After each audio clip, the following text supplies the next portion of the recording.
नमस्कार बच्चों, कैसे हैं आप? आशा करती हूँ आप सभी स्वस्थ होंगे और अपना अध्ययन कार्य बड़े अच्छे से कर रहे होंगे। बच्चों, मैं आज फिर आपके लिए एक बहुत ही रोचक विषय लेकर आई हूँ। हमारा आज का विषय है काव्य एवं उसके भेद। बच्चों, परिभाषा में हम देखेंगे रमणीयार्थ प्रतिपादकः शब्द काव्यम, अर्थात रमणीय अर्थ का प्रतिपादन करने वाले शब्दावली को काव्य कहते हैं। पंडित राज जगन्नाथ ने ये परिभाषा दी है। इसके बाद रसात्मकम वाक्यम काव्यम, ये बहुत ही प्रसिद्ध परिभाषा है काव्य की। रसात्मकम वाक्यम काव्यम, इसे आचार्य विश्वनाथ ने दी है ये परिभाषा। रसात्मकम वाक्यम काव्यम, अर्थात रसयुक्त वाक्य ही काव्य कहलाता है। जिस वाक्य में रस होता है वह काव्य कहलाता है। कविता वह साधन है जिसके द्वारा सृष्टि के साथ मनुष्य के रागात्मक संबंध की रक्षा और निर्वाह होता है। छंद में बंधी हुई रचना को काव्य कहा जाता है। बच्चों, हम काव्य की कई परिभाषा लिख सकते हैं।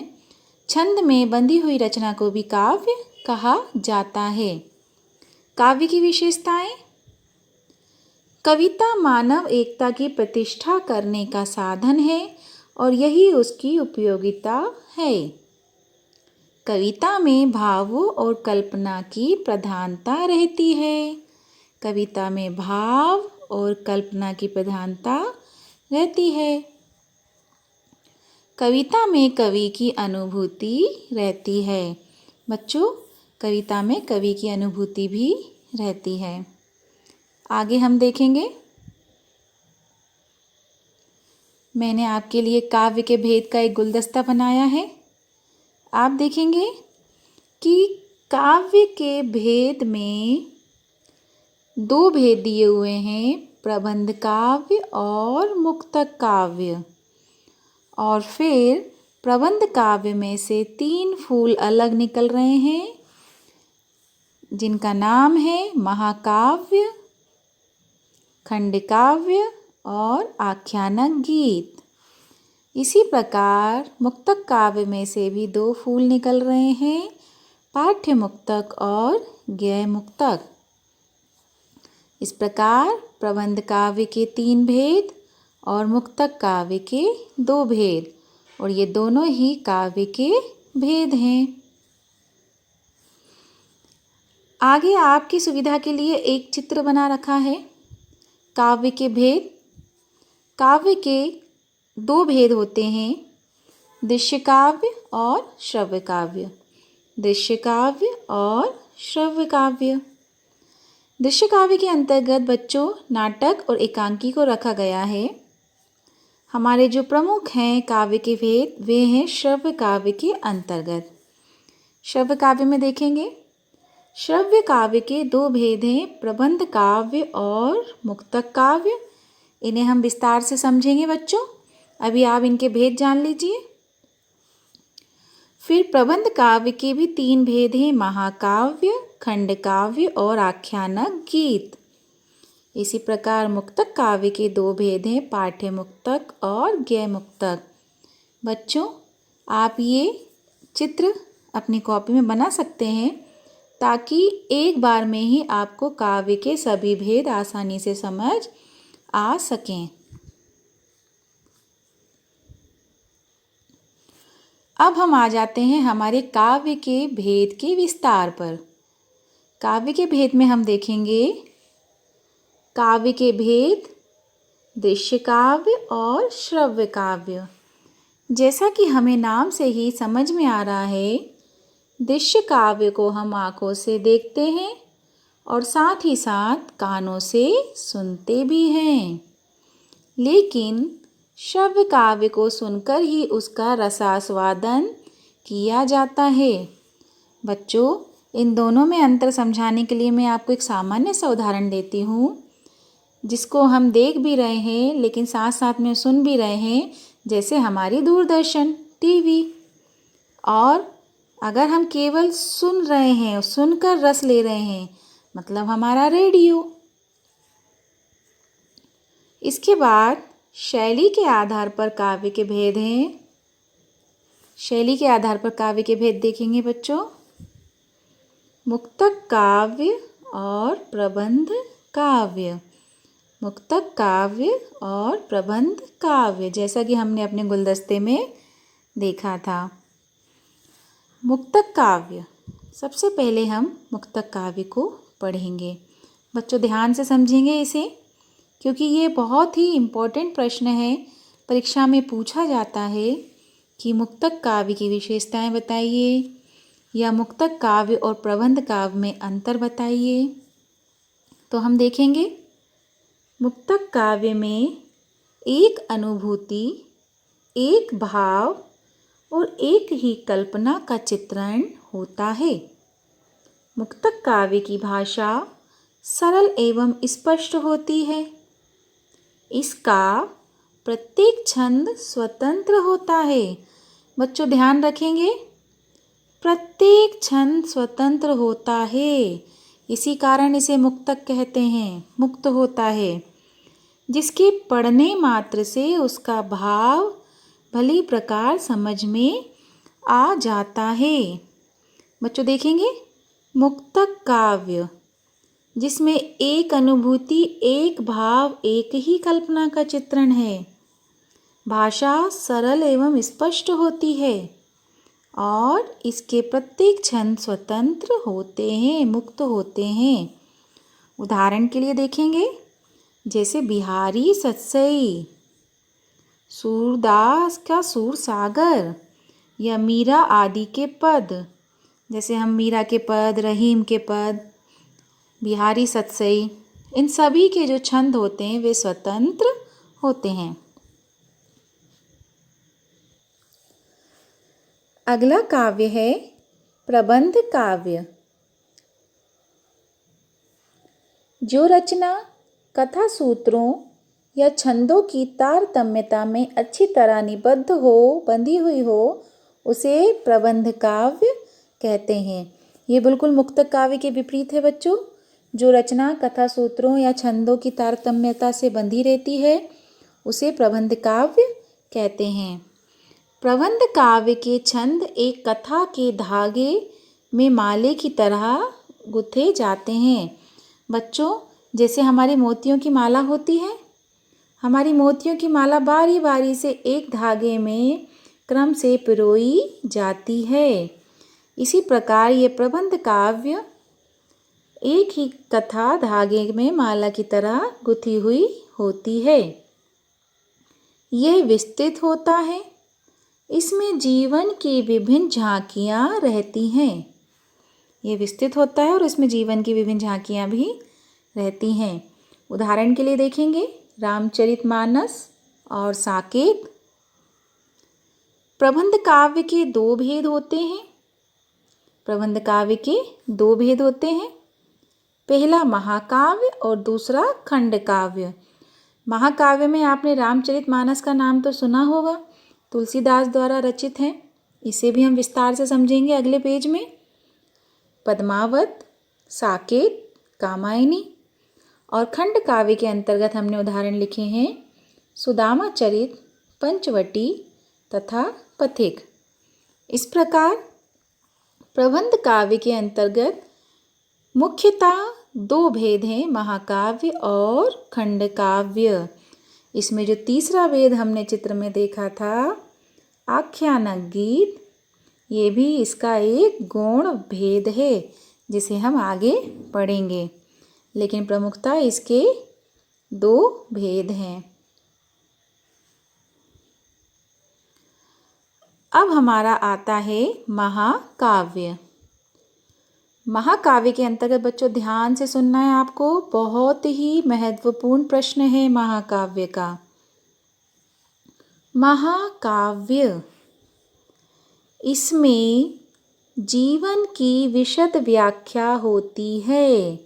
बच्चों, ये इसकी सबसे प्रमुख विशेषता है कि इसमें जीवन की विशद व्याख्या होती है।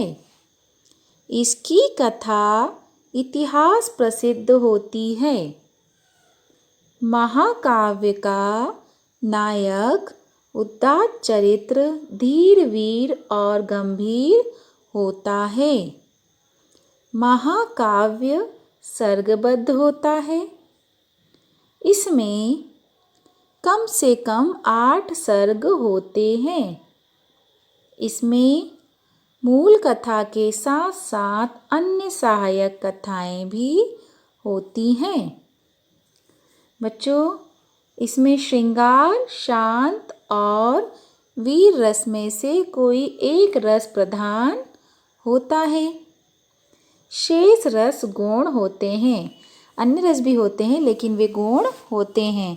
प्रमुखतः श्रृंगार, शांत और वीर रस में से कोई एक रस प्रधान होता है। आपकी सुविधा के लिए मैं बहुत सारे उदाहरण लेके आई हूँ महाकाव्य के। आपको जो अच्छा लगता है उस रचना को आप याद करेंगे और उनके कवि के नाम को भी याद करेंगे। पहला महाकाव्य है रामचरितमानस, तुलसीदास द्वारा रचित है। दूसरा है पद्मावत, जायसी द्वारा। अगला है साकेत, इसके रचयिता है मैथिली शरण गुप्त। फिर कामायनी, जयशंकर प्रसाद। रामचंद्रिका, केशवदास। उर्वशी, रामधारी सिंह दिनकर। प्रिय प्रवास, हरिओद और लोकायतन, सुमित्रा नंदन पंत। ये हैं हमारे महाकाव्य और उनके रचयिता। खंड काव्य। महाकाव्य के बाद अगला भेद है खंड काव्य।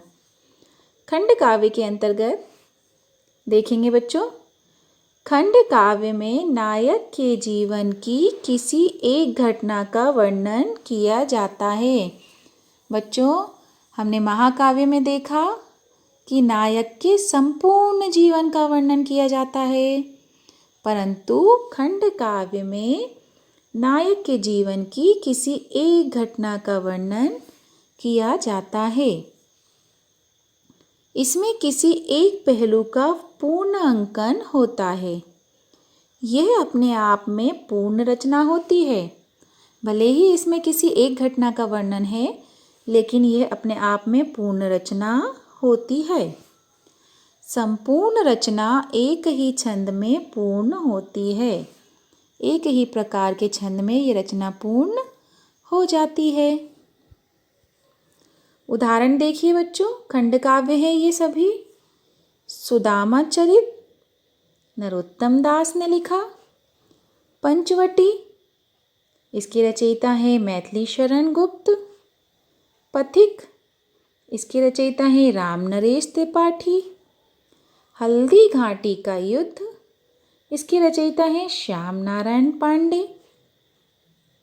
फिर है कुरुक्षेत्र, रामधारी सिंह दिनकर, और रश्मि रथी भी रामधारी सिंह दिनकर की ही रचना है। और अगला है प्राणार्पण, बालकृष्ण शर्मा नवीन। इस प्रकार इन खंड काव्यों के नाम और उनके रचयिता के नाम आप याद कर सकते हैं। बच्चों, सबसे महत्वपूर्ण प्रश्न जो हमारी परीक्षा में आता है कि महाकाव्य और खंड काव्य में क्या अंतर होता है। महाकाव्य और खंड काव्य में अंतर बताइए। हम देखेंगे, महाकाव्य में संपूर्ण जीवन का चित्रण होता है, जबकि खंड काव्य में किसी एक घटना या अंश का चित्रण होता है।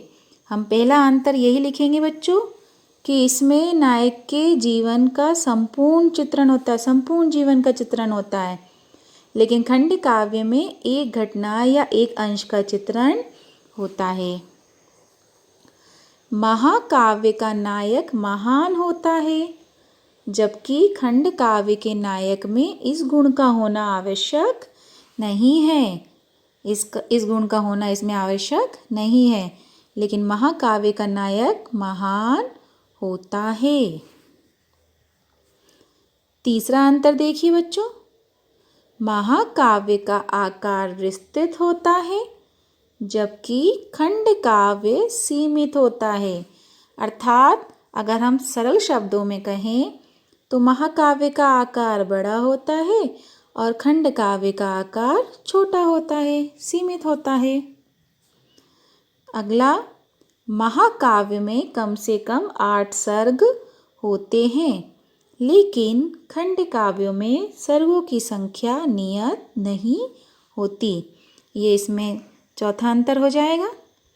पांचवा देखिए बच्चों, महाकाव्य में शिल्प उत्कृष्ट एवं उदात्त होता है, जबकि खंड काव्य में इसका पाया जाना अनिवार्य नहीं ठहराया गया है। इस प्रकार हम महाकाव्य और खंड काव्य के अंतर को स्पष्ट कर सकते हैं। बच्चों आगे देखेंगे, आपके सामने एक नवीन शब्द लिखा है, चंपू काव्य। आप सोच रहे होंगे चंपू काव्य तो हमारी तालिका में था ही नहीं, लेकिन बच्चों इसके बारे में जानकारी आपको होना बहुत आवश्यक है। देखेंगे क्या होता है चंपू काव्य, जिसमें गद्य तथा पद्य मिश्रित रूप से प्रयुक्त होता है, उसे चंपू काव्य कहते हैं। इसका प्रचलन संस्कृत साहित्य में था, हिंदी में कहीं कहीं देखने को मिलता है। बच्चों इसकी यही विशेषता है कि इसमें गद्य तथा पद्य दोनों होते हैं, दोनों का ये मिश्रित रूप होता है, लेकिन ये संस्कृत साहित्य में प्रचलित था। कहीं कहीं हिंदी में भी इसे हम देख सकते हैं। जैसे इसका प्रसिद्ध उदाहरण है सिद्धराज, जो मैथिली शरण गुप्त ने लिखा है। बच्चों अगला हमारा भेद है आख्यानक गीत। आख्यानक गीत में हम देखेंगे, महाकाव्य और खंड काव्य से भिन्न पद्यबद्ध कहानी का नाम आख्यानक गीत है। बच्चों ये महाकाव्य और खंड काव्य से भिन्न होती है, अलग होती है। इसमें पद्यबद्ध कहानी होती है, पद्य से बंधी हुई कहानी होती है। इसमें वीरता, साहस, पराक्रम, करुणा, प्रेम, बलिदान आदि से संबंधित प्रेरक घटना प्रसंगों को कथा के माध्यम से अभिव्यक्त किया जाता है। इसके उदाहरण देखेंगे बच्चों, झांसी की रानी, रंग में भंग और तुलसीदास, ये इसके उदाहरण हैं। बच्चों मैंने ये विषय आपके लिए बहुत ही सरल तरीके से लेकर आई हूँ। आशा करती हूँ कि ये शीर्षक आपको बहुत पसंद आया होगा। काव्य के बारे में आप जान गए होंगे, काव्य के भेद को आप समझ गए होंगे।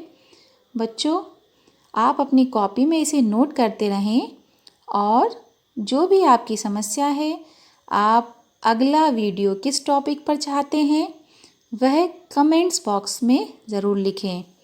मिलते हैं अगले वीडियो में। धन्यवाद।